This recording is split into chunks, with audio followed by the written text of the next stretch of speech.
Okay, this is the statistics overtime for the critical reading of the research presentation for the Montana VA internship class. So the first thing I want to do is talk about how you study math when you have to study math. One of the things we do worst is teaching students how to learn statistics. And the thing to remember is that you learn any form of math the same way you learn any other language. There's a lot of things like vocabulary, which you just have to commit to memory. But there are a few concepts that are much harder to grasp than mere vocabulary. An example is the way other languages use the subjunctive, which English really doesn't have. When you hit one of these things, you have to slow way down and stick with it until you understand it. And if you do that, the rest of your learning goes much faster. But if you don't, you end up unable to continue learning until you go back and master those concepts.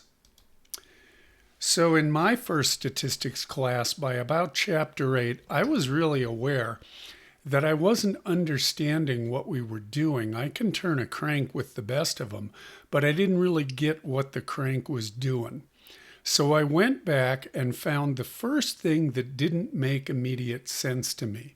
Here it is. This is the standard deviation formula.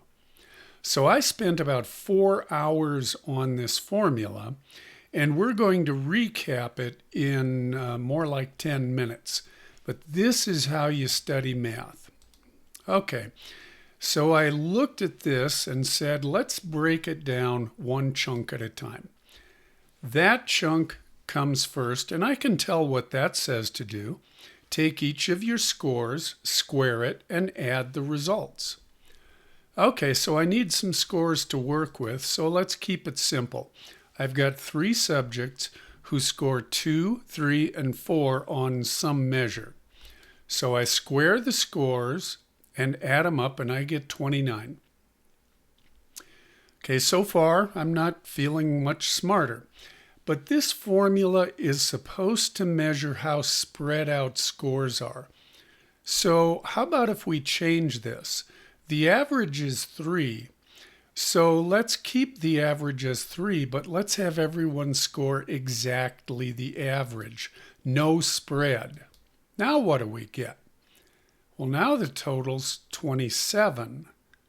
The more spread out scores have a higher total.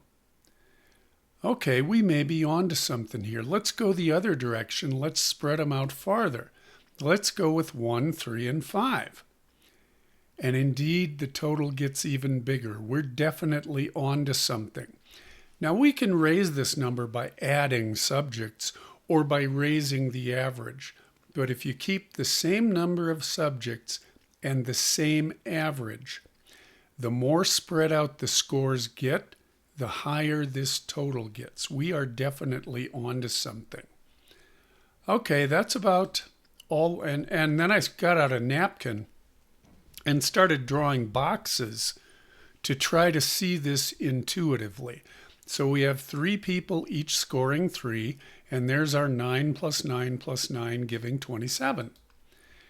So now I see that if we go to 2, 3, 4, on the left we take away 5 boxes, but on the right we have to add 7. That's why the total goes up. And if we go another step, we take away 3 on the left, but we add 9 on the right. This is inevitable. Okay, so now sum of x squared makes some sense to me. And I've put a table down here to record what we've just learned about the equation. Okay, that's one chunk. Let's take the next chunk. What's this saying? Well, it says first we add up the scores, which will always give us 9. Then we square that number, and then we divide by n, which is 3.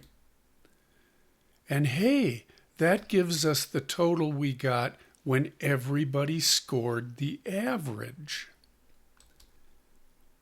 Okay, so let's go back to our napkin and draw out 81 boxes and divide it by 3 to get 27.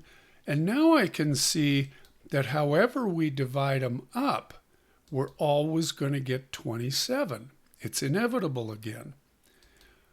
Okay, so this part of the equation is just a short, quick and dirty way of getting what the first number's total would be if everyone scored exactly the average. And if you take that out of the first number, what you're left with is just the excess that's due to how spread out the group is. So this is a way of adjusting for the height of the average. All right. So we've done that with 2, 3, and 4. And I'll show you what I meant by adjusting for the height of the average. So there's our 2, 3, and 4 squared, adding up to 29. And there's our second part getting 27. 27 from 29 leaves 2. Let's raise the average. 3, 4, and 5 look about as spread out, but it has a higher average. And indeed, you see, when we square them and add them up, we get a higher number, 25 instead of 16. Or actually 50. 5 squared is 25. Never do math on the board. They add up to 50, but then if we do the second part, we get 48. And again, the excess due to spread outness is 2. You can check for yourself, and you can verify that if you go 49, 50, and 51, when you do the top part of this equation, you get a remainder of 2. It's inevitable. So there you have it, and we've recorded our results down here in the table. And I've added another group that's even more spread out, and then finished out the subtracting and the dividing. So the first term in this equation gets us an excess due to spread outness. The second term adjusts it for the height of the average, but then you can get a higher total just by adding more people. So dividing by the whole thing by n adjusts for the number of subjects. And then you have to take a square root in order to get back to the original scale, because we got all this by squaring. So you can call this number a sort of an on average, how far is each person's score from the group average?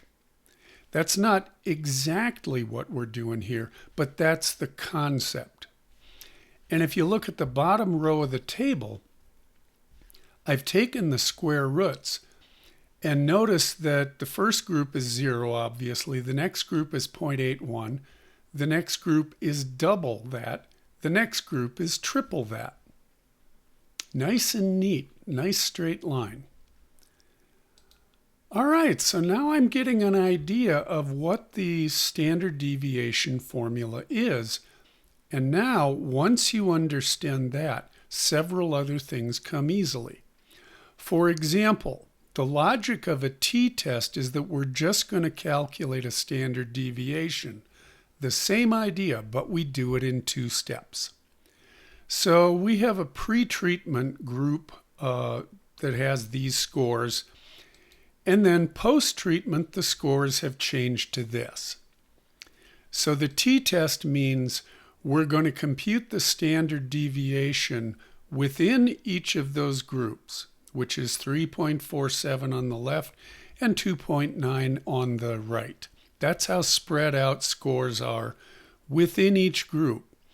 Then we compute a standard deviation using just 2 numbers, the 2 group means, right there.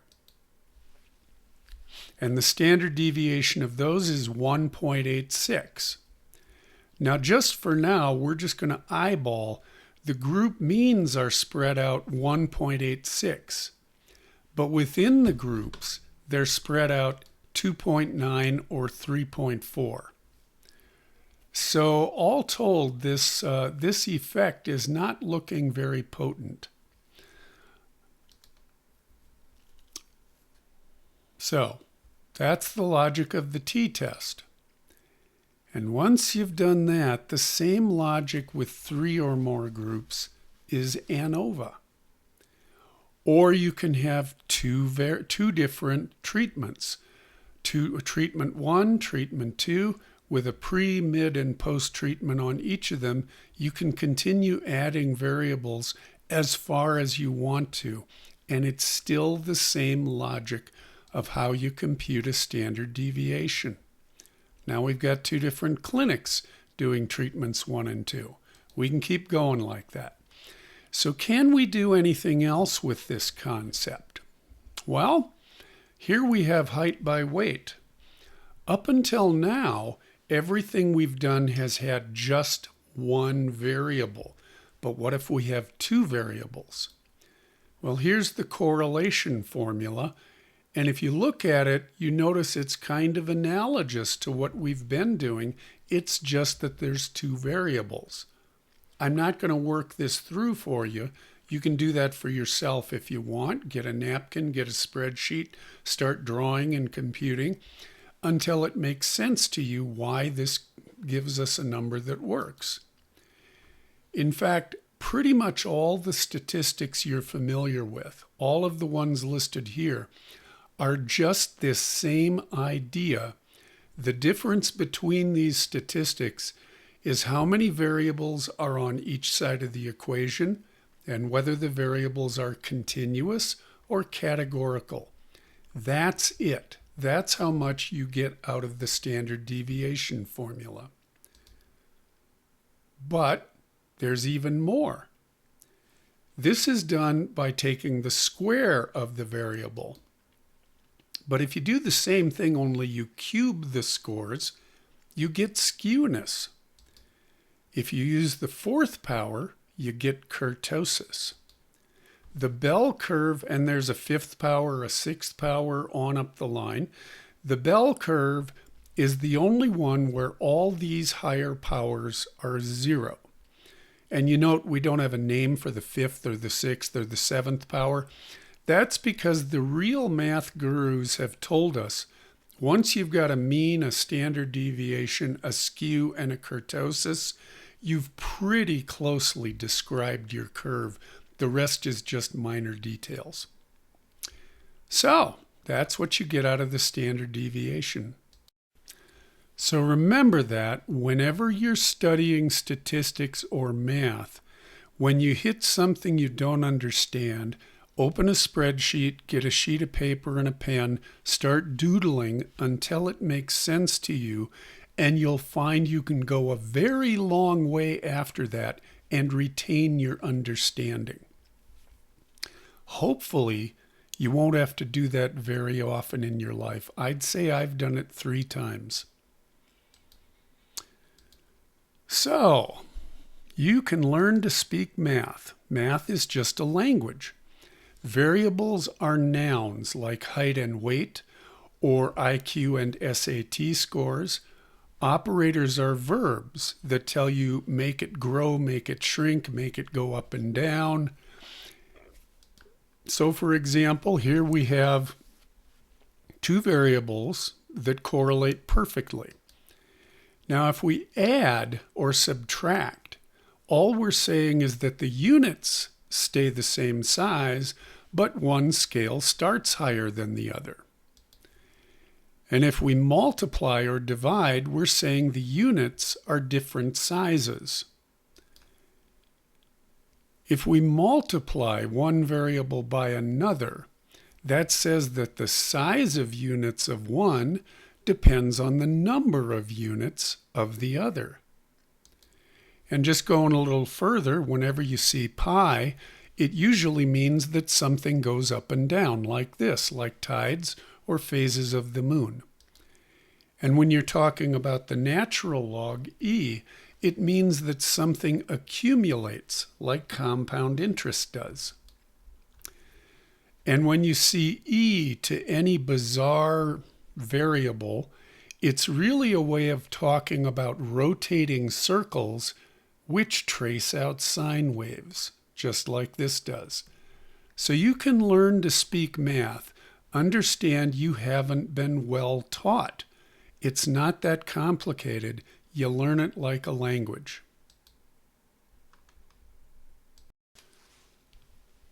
So, have you ever wondered what it is that's so special about the bell curve that we talk about it so much? Well, back around 1815, this guy, Gauss, was the head of surveying for the Kingdom of Hanover, the orange blob here.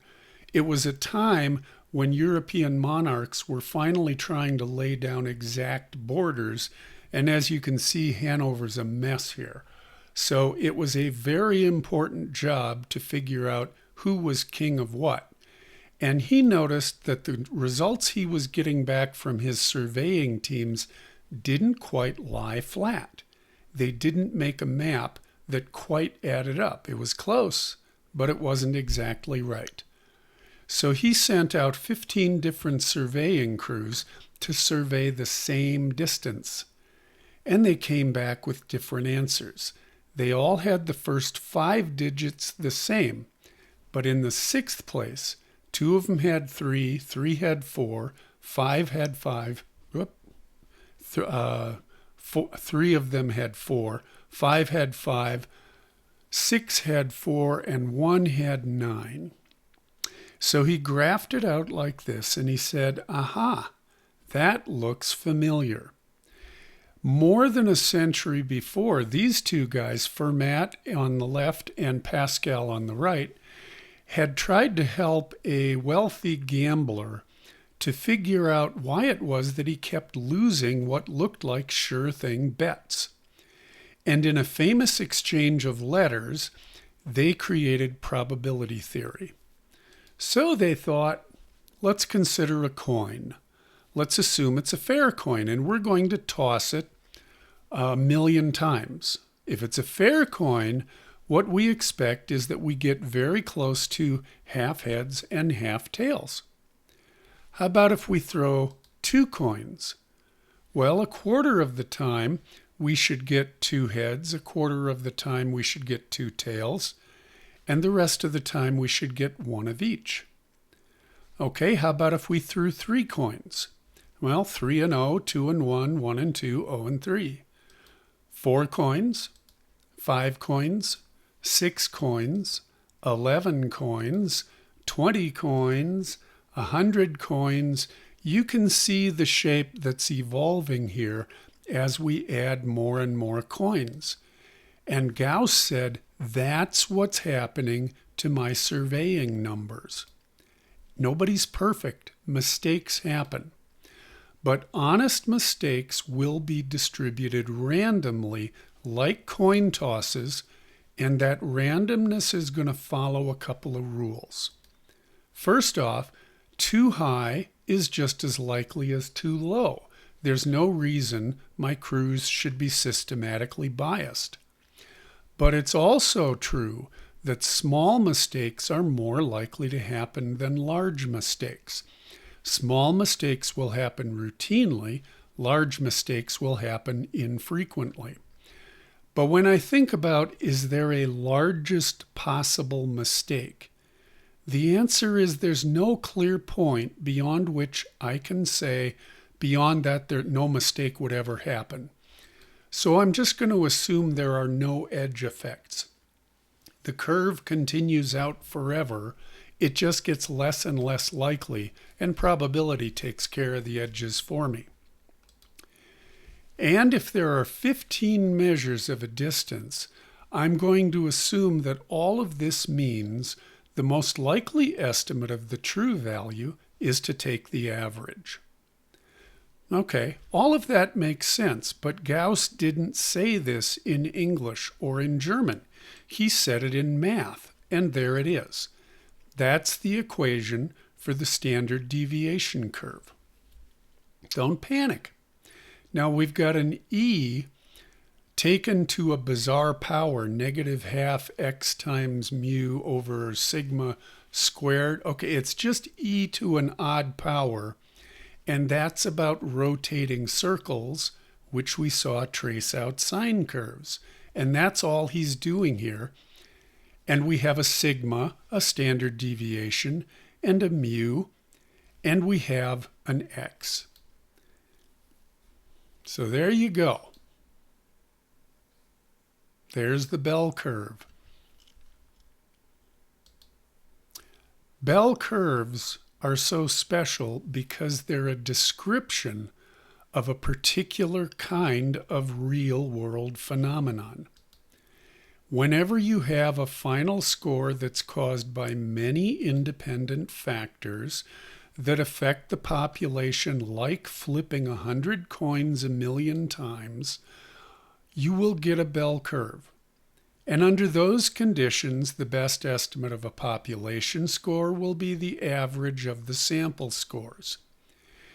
And under these conditions, we can calculate just how likely or unlikely any particular score is.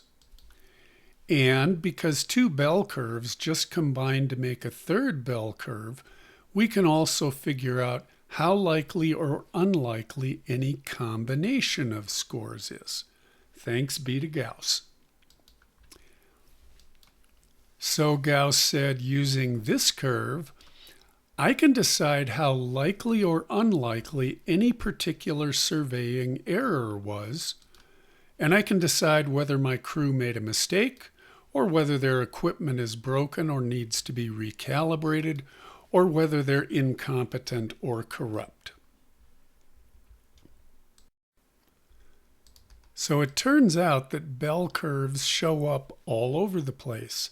So here we have the return on investment for the Standard & Poor 500, and here we have the distribution of height in the adult population. So Gaussian curves are going to show up wherever you have many independent causes adding up independently to create a final score. And even if these coins are not fair coins, as long as they're unfair in different independent directions, you're going to get a Gaussian curve. But remember, statistics tell us about a pattern existing in our observations. That's its function. And every time we use a statistic, we're making a guess as to how our assumptions work. So this is a Belgian euro. When the European Union got going, they allowed each country to mint their own euros with a head's image of their choice, and Belgium chose King Albert, who was a large person. And as a result, the head side is so heavy that Belgian euros would come up tails 2/3 of the time. They're not fair coins. Now, if you toss 100 Belgian euros 1,000,000 times, you're not going to get a bell curve. You're going to get a skewed curve. So whenever you've seen a skewed curve in research, the researchers have gone on to say the fact that these variables are skewed tells us that nature is not following Gaussian principles. So we're starting an investigation to find out where this systematic bias is coming from, right? No, they take a square root and then hurry on as if nothing had happened. They make their effect go away by square rooting it out of existence. When you have skewness, just like when you have outliers, you need to follow up on why is that skew present. Any non-normality is telling you that nature is not following those Gaussian statements. Something's going on here. In fact, I hope you noticed that this stock market curve is not a bell curve. It's kurtotic. It's too tall in the middle and on the tails, and too low in the shoulders. Okay, so we're all scientists here. We can make a guess as to why this might not be a normal curve. My guess is that there are two effects going on. First off, when a stock rises in value, a certain number of people sell it and they push it back to the middle. Or when it goes down, people buy it and they push it back to the middle. But a few stocks make large moves and then people pile on, either chasing the return or dumping it in order to escape disaster. And those two things going on together hollow out the shoulders in favor of the center and the tails. Now, those are guesses. They need to be empirically tested, but that's an example of the way you should be thinking when you see non-normal data, like skewed or kurtotic numbers. So let's do some thinking about our world.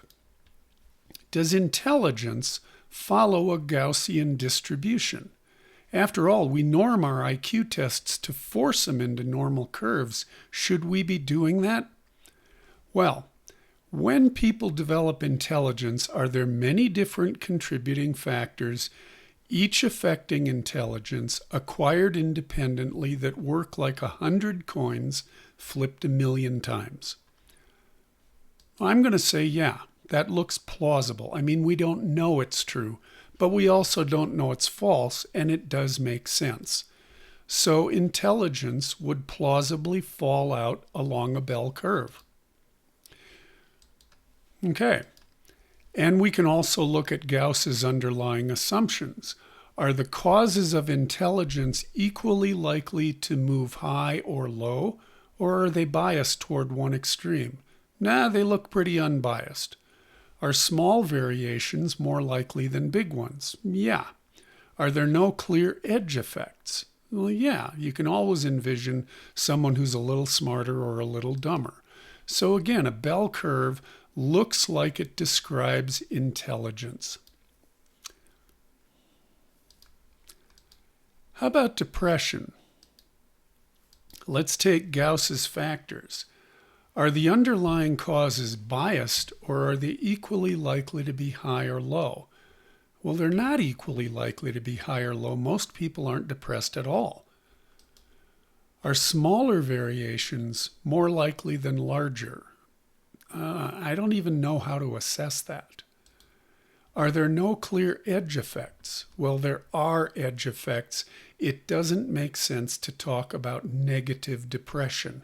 Depression has a hard 0. What this means is we should not be using bell curves to model depression, because depression does not obey the rules that created the formula for the bell curve.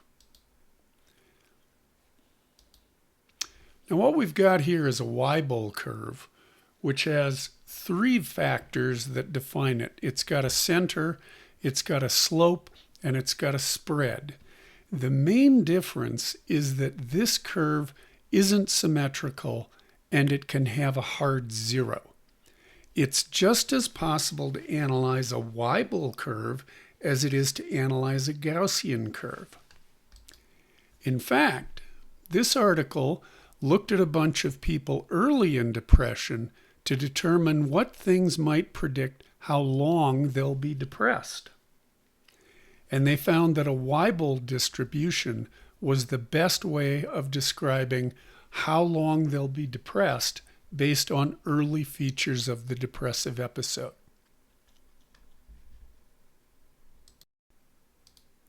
So the answer to our question, what's so magical about the bell curve, is nothing's magical about it. Distributions are not special. What matters to us is nature. Everything we study in nature is operating according to some rules, some way in which the nouns of nature affect other nouns of nature. The rules we think are operating determine which distribution describes that real-world phenomenon. So if you think things spread out symmetrically at random with smaller deviations more frequent than greater ones, but there's no edge effect, then you properly use a Gaussian distribution to describe that thing. But let's say you're describing infrequently occurring events that happen at random intervals, a variable ratio reinforcement schedule, like people calling 911 for help.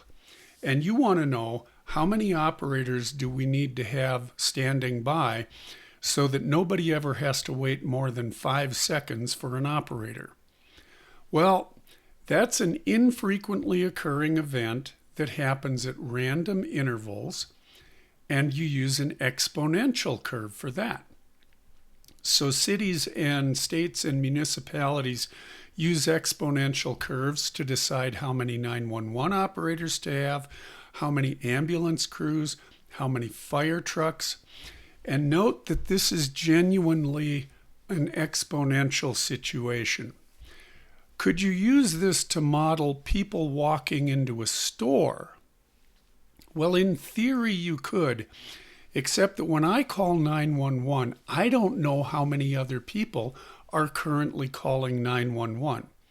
But when I walk into a store, I can see how many people are waiting, and I can decide to leave. So that would be a different curve than a straight up exponential curve. A Weibull curve is a form of exponential curve that follows certain more specified rules.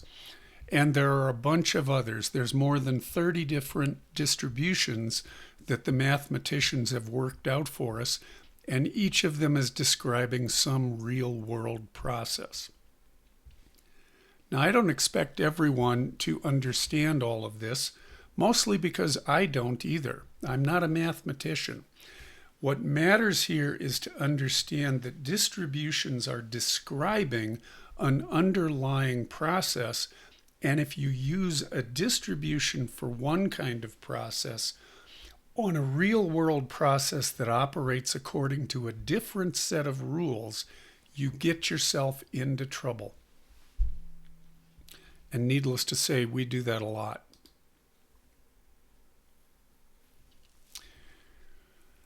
Okay, so we need to talk about regression here. There's regression, and all of this is in matrix algebra, which you can go out and learn if you want. It's not that hard, but you don't need to. X is a matrix or a bunch of predictor variables. Y is a bunch of criterion variables. So our X's could be all the factors that we think determine how well you respond to treatment, and our Y's can be all our measures of response to treatment. B is a bunch of weights, and remember, when you multiply, you're saying that one variable has a bigger or smaller unit.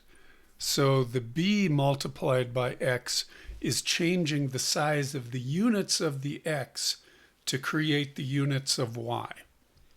A is a matrix of intercepts. And remember that when you add, you're raising the line or lowering the line without tilting the line.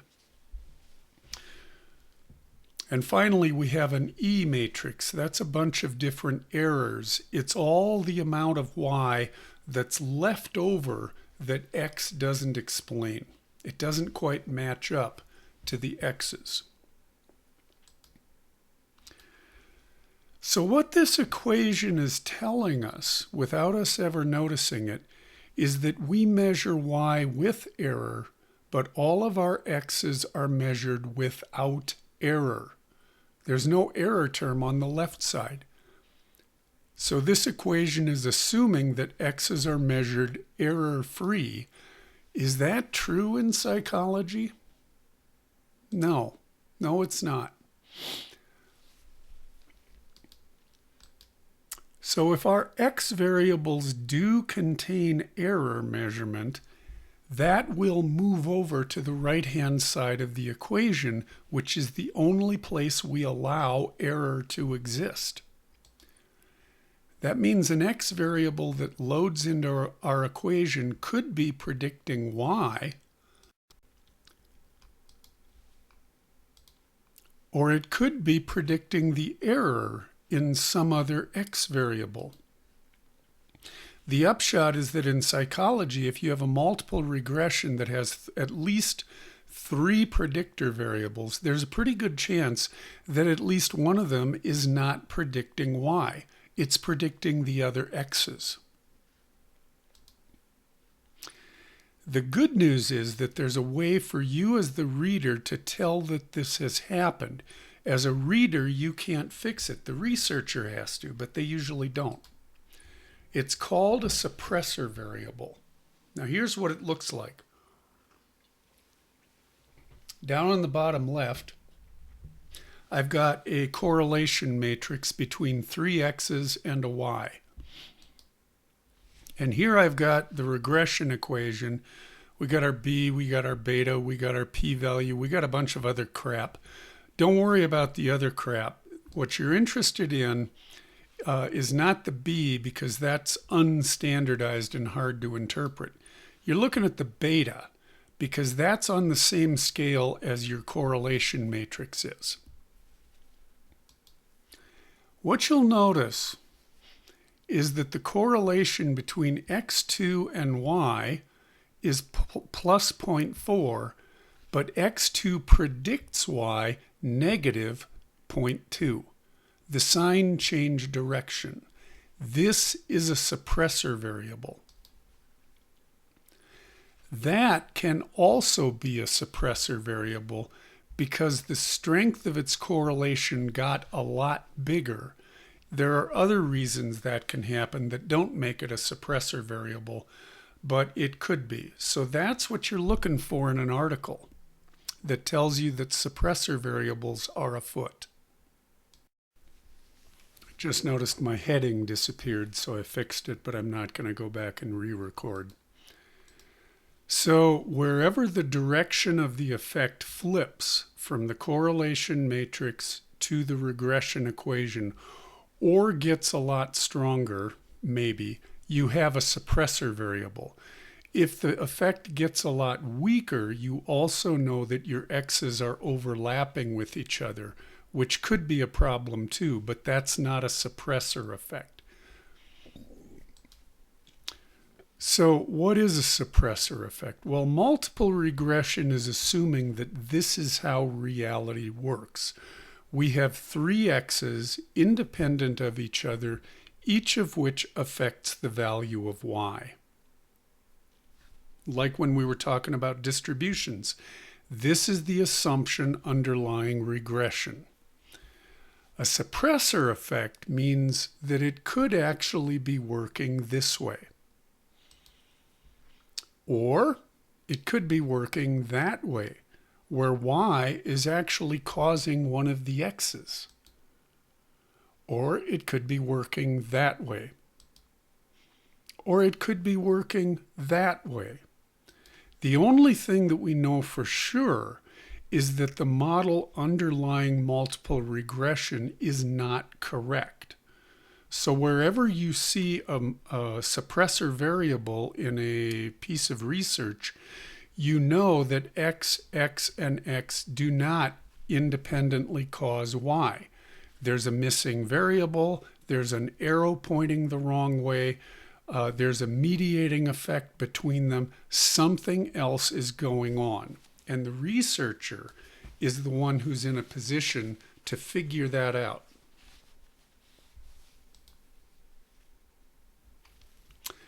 And we also need to talk a little bit about latent variables. You're most likely to see these in structural equation modeling. There's a lot of monkey business going on with latent variables. Okay, so this is a latent variable model. We have a whole bunch of real-world factors that we think influence each other according to this very complex and messy pattern. So this is from a piece of research on the impact of socioeconomic status on smoking cessation. Well, one of the ways we can't measure a lot of these variables directly. What's the direct perfect measure of how much social support you have, for example? So we can't directly measure these, but by using latent variable approaches, we can use multiple crappy measures for each of these variables and essentially do a factor analysis on each of our latent variables to get that latent, and then do the path model showing how they influence each other at the same time. That's the idea of latent variables. So this is their final model. So they have a bunch of measures here, each of which is caused by the true latent variable. So for negative affect and stress, they have the CESD, the PS5. For a sense of agency, they have 4 measures. And your true sense of agency, the underlying variable, causes your score on each of these measured variables. And that's the logic of a structural equation model. So they have all kinds of real-world measures from which we're going to get to the underlying factors and then calculate how those factors influence each other. And smoking status is just yes or no. You either quit or you didn't. Now, if you think carefully about this model, this picture, you may notice something odd going on. It's telling us that people have inside of them a genuine latent variable called a socioeconomic status, which causes them to get a certain level of education, causes them to get insurance, causes them to earn more or less money, and causes them to get a higher or lower status job. Is that true? Let's compare that to this. We have an underlying real-world factor called depression, which causes you to have more or less fatigue, more or less insomnia, more or less loss of interest, and more or less suicidal thoughts. Now that looks plausible. This also looks plausible. You have an underlying verbal comprehension ability, which over your life has caused you to acquire a certain vocabulary and to be able to describe it well. Logical reasoning, an information base, social comprehension. And you have a working memory, which influences your ability to do mental arithmetic, remember digit spans, and letter and number sequences. Okay, and then these 3 latent variables in turn are caused in part by your general level of intelligence. Again, this model looks plausible. But do we have a socioeconomic status in us causing us to get education, employment, and a level of income? I think those arrows in reality point the other way. And that means a latent variable model is wrong. Latent variable models, the software like XEQS or like Lizrel or any of the others, they have no way to tell you your model is ridiculous. It's up to the researcher or the reader of the research to look at those latent variables and say, hey, wait a minute, I don't think SES is a real thing in the world that causes us to get more or less education or causes us to have higher or lower employment status. That's up to us to ask that question. Otherwise, the math is just going to generate numbers on these paths, and we'll end up believing false things. So if we look at this latent variable model, we might have the label SES in here, but what we're saying is there's some real-world thing inside the person that causes their level of education to be higher or lower, their insurance, their income, and their employment all together. Is that SES or is that intelligence? A structural equation model software can't tell us which label belongs in the circle any more than a factor analysis can tell us what to name the factors. So when you're looking at any structural equation modeling research, be critical of what they named their latent variables. Be suspicious. Okay, that's enough about people doing bad things. What about people doing good things? Okay, well, how do we develop tests? In the olden days, like the MMPI days, we would give depressed people and healthy people the same 50 items and look for all the items that the two groups endorsed differently. Maybe we end up with a list of 20 items that these two groups of people endorse differently. Now, we take those 20 items and we give them to people walking into our clinic. And the more items they endorse, the more likely it is that they're depressed. So notice the difference between these two scenarios.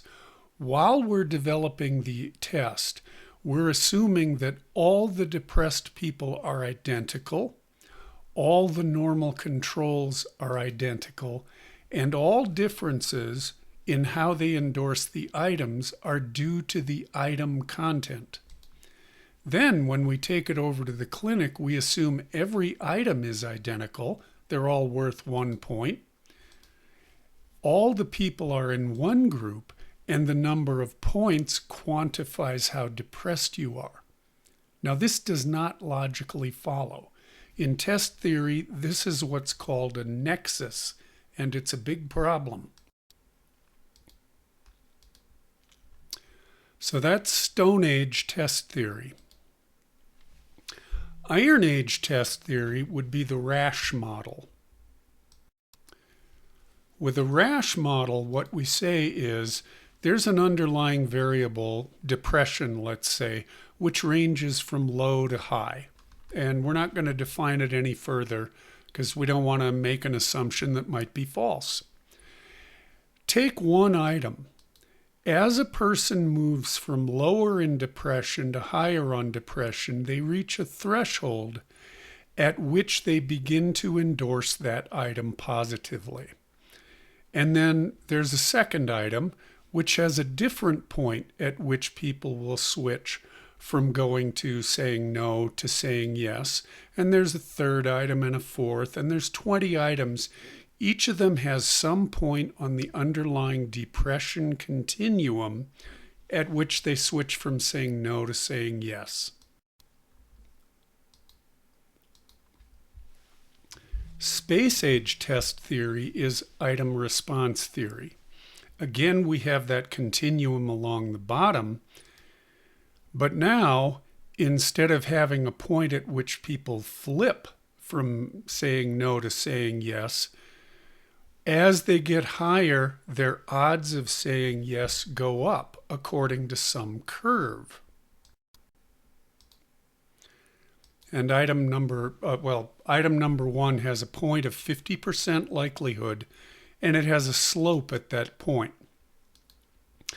Item number two not only has a different 50% likelihood point, it has a different slope. By using this kind of analysis, it becomes possible to develop much more accurate scales seeing through the items to the underlying variable. In other words, you can reconstruct those slopes and come up with a better point estimate of where the person is. So this is an article that used this idea to look at the stages of change as they happen in smoking cessation. Now, you're probably familiar with pre-contemplation, contemplation, action, and maintenance. Well, this researcher said as you progress along this stage model, for each item, there comes a moment where you flip from endorsing no to endorsing yes as you move into a stage.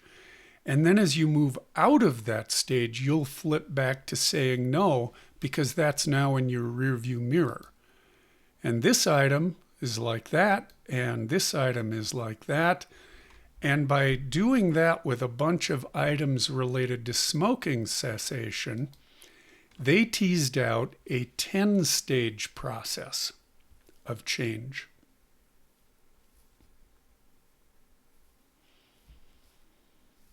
So that's an example, that's a quick introduction to what item response theory is.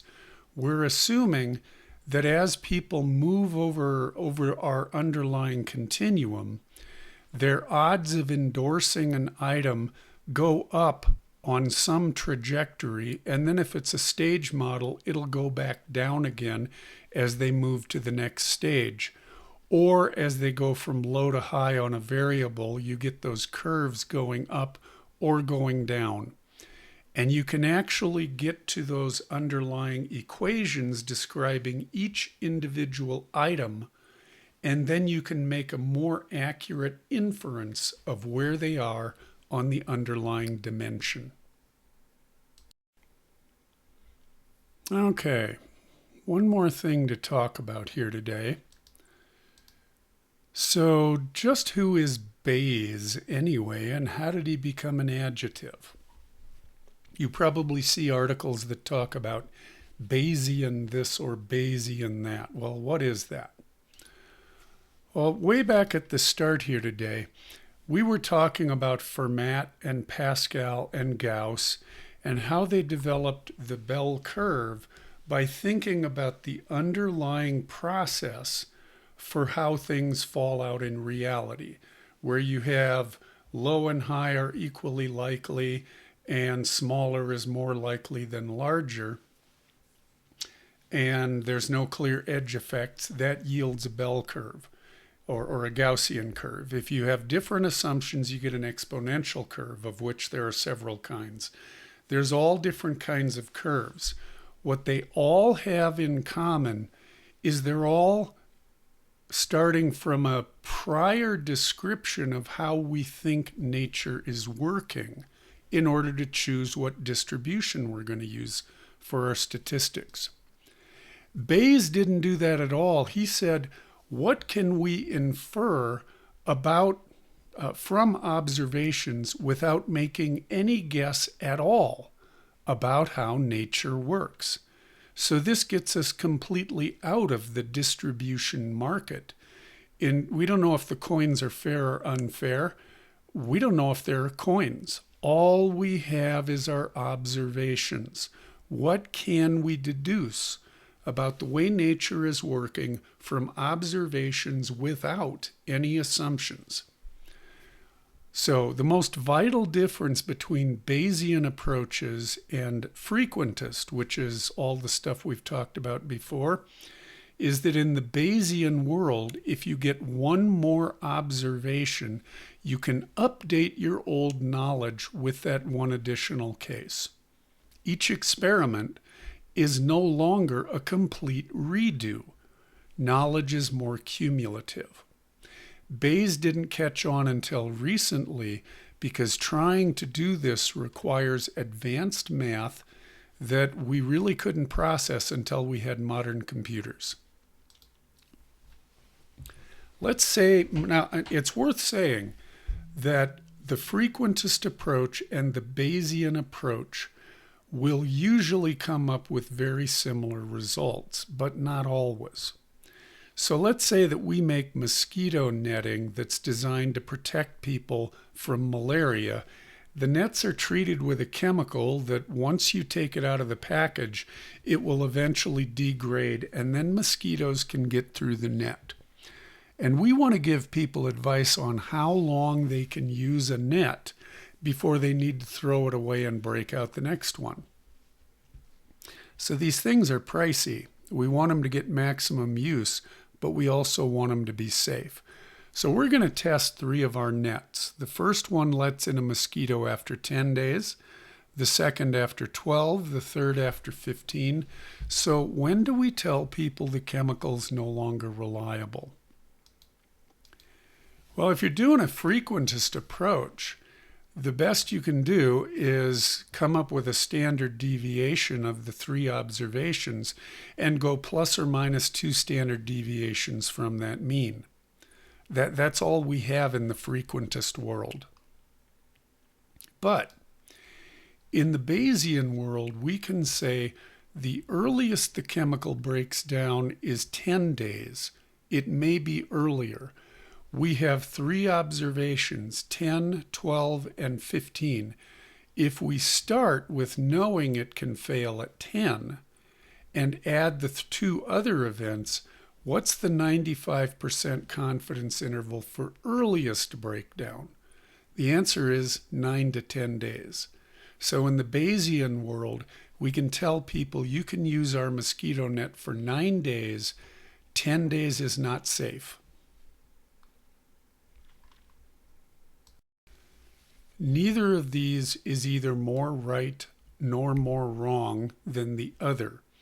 Frequentist statistics make more sense when you have some idea about how nature works that can guide you to select distributions that will fit nature well.